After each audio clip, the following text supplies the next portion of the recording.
You know, every family has that one story that never gets old. Ours?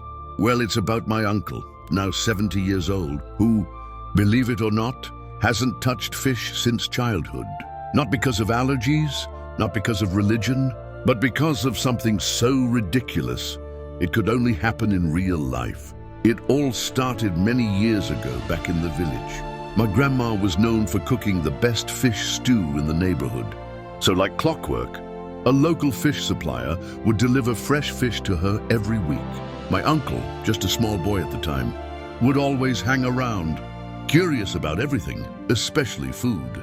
Little did he know, one delivery day would scar him for life. On that particular day, the fish supplier, a strong, hardworking woman balancing a big basin of fish on her head, was making her way to my grandma's house.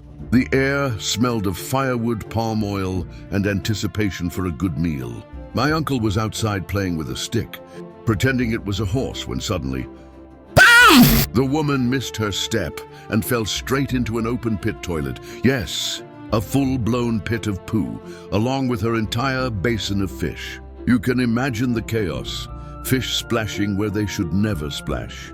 The supplier screaming for help, neighbors rushing to the scene. My uncle stood there, wide-eyed, frozen like a statue, watching fish flop around in a pool of horror.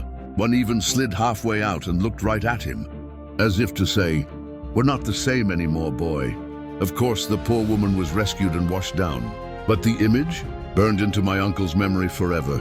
From that day onward, if anyone so much as mentioned fish, my uncle would wrinkle his nose like he just smelled the entire pit all over again. Grandma tried everything, fried fish, grilled fish, even fish stew hidden under rice. But nope, he would rather starve than take a single bite. Fast forward to today, at 70 years old, my uncle has raised children and grandchildren who all love fish, but he still won't go near it. If you put a plate of fish in front of him, he'll say, "Take it away.